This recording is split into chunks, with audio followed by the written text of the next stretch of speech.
खालिस्तानी आतंकवादी अपराधी गठजोड़ में जांच के दौरान जांच एजेंसियों को कुख्यात माफिया सरगना दाऊद इब्राहिम की कंपनी डी कंपनी की भूमिका मिली है।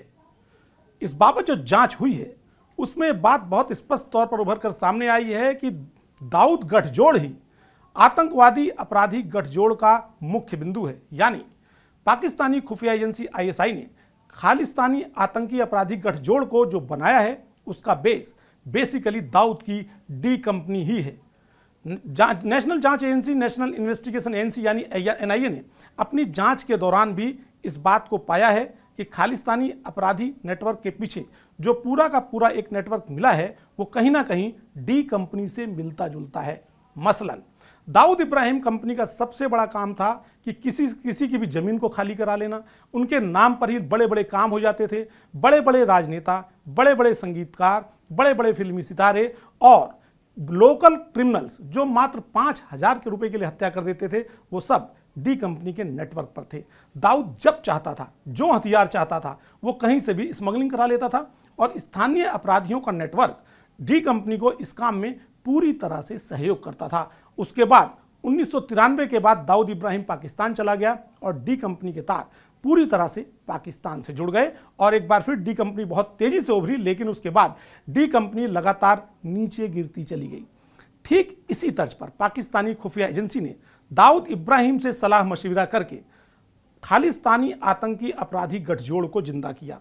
जांच एजेंसी को जांच के दौरान ये पता चला है कि डी कंपनी के नेतृत्व में जो घटनाएं होती थी, जो काम होते थे, वही काम और वही घटनाएं अब खालिस्तानी आतंकी अपराधी गठजोड़ के दौरान हो रहे हैं।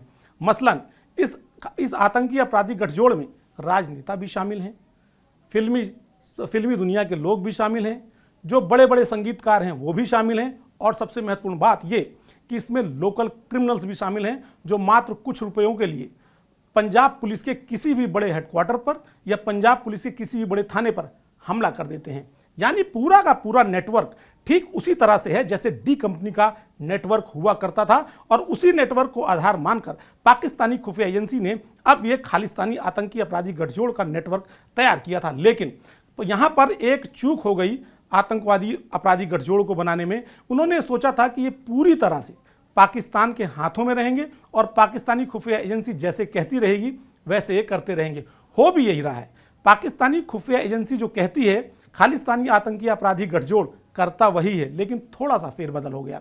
डी कंपनी पूरी तरह से पाकिस्तान द्वारा संचालित थी और पाकिस्तानी खुफिया एजेंसी जो कह देती थी वही होता था। नंबर 2 बात यह कि डी कंपनी के जितने भी बड़े लोग थे वो सारे पाकिस्तान या दुबई में थे, लेकिन खालिस्तान अपराधी गठजोड़ के जो लोग हैं वो अब दूसरे देशों में भी हैं, केवल पाकिस्तान में नहीं, वो पूरी दुनिया में फैल गए हैं। चाहे वो कनाडा हो, चाहे वो अमेरिका हो, चाहे दुबई हो, चाहे ऑस्ट्रेलिया हो, हर जगह पर अब इस गठजोड़ के लोग आपको मौजूद मिलेंगे और वहाँ के ज़रिए वो अपने इस गठजोड़ को लगातार चलाने की कोशिश कर रहे हैं और एक जगह से दूसरी जगह पर वो सहायता भी पहुँचा रहे हैं। लेकिन इसमें सबसे बड़ी माइनस बात जो आई वो ये कि इस आतंकी अपराधी गठजोड़ ने जो आईएसआई है उसकी भूमिका को यहाँ तक तो माना है कि वो उनके कहने पर सारे काम करते हैं, आतंकवाद का काम, दंगा फसाद फैलाने का काम, सारे के सारे काम उनके कहने पर करते हैं। लेकिन अब इस खालिस्तानी आतंकी अपराधी गठजोड़ की एक मंशा हो गई है, खासकर कनाडा को लेकर, कि वहाँ पर वो राजनेता बन जाए, जो डी कंपनी के लोग नहीं बन सके। क्योंकि डी कंपनी के लोग कहीं पर भी नेता नहीं बन सके, ना पाकिस्तान में ना दुबई में, लेकिन खालिस्तानी अपराधी गठजोड़ को जो लोग हैं अब वो कनाडा में पूरी तरह से नेता बनने की फिराक में हैं। और यही कारण है कि कनाडा में आए दिन हत्याएं हो रही हैं। किन लोगों की? खुद इन्हीं गैंगस्टर लोगों की हत्याएं हो रही हैं। वहाँ पर वर्चस्व की लड़ाई को लेकर हत्याएं हो रही हैं, वहाँ पर गुरुद्वारों पर कब्जों कर लेकर, क्योंकि यदि गुरुद्वारे कब्जे में रहेंगे तो वो लोग कनाडा की राजनीति में बहुत तेज़ी से उभर सकते हैं।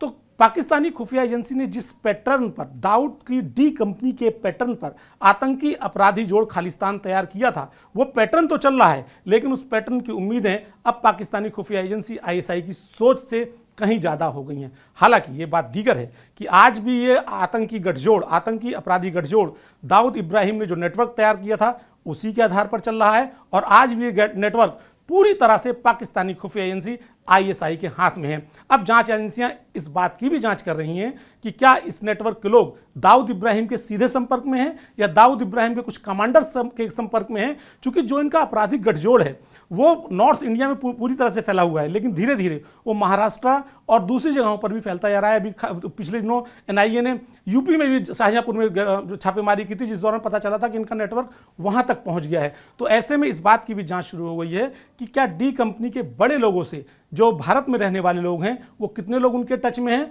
और वो उनके द्वारा क्या क्या सुविधाएं पा रहे हैं। फिलहाल पाकिस्तानी खुफिया एजेंसी आईएसआई ने जो नेटवर्क तैयार किया था, वो नेटवर्क आज भी पूरी तरह से उनके इशारे पर संचालित हो रहा है और ये नेटवर्क डी कंपनी के नेटवर्क के आधार पर तैयार किया गया था, ऐसा जांच एजेंसियों को अब तक की जांच में पता चला है।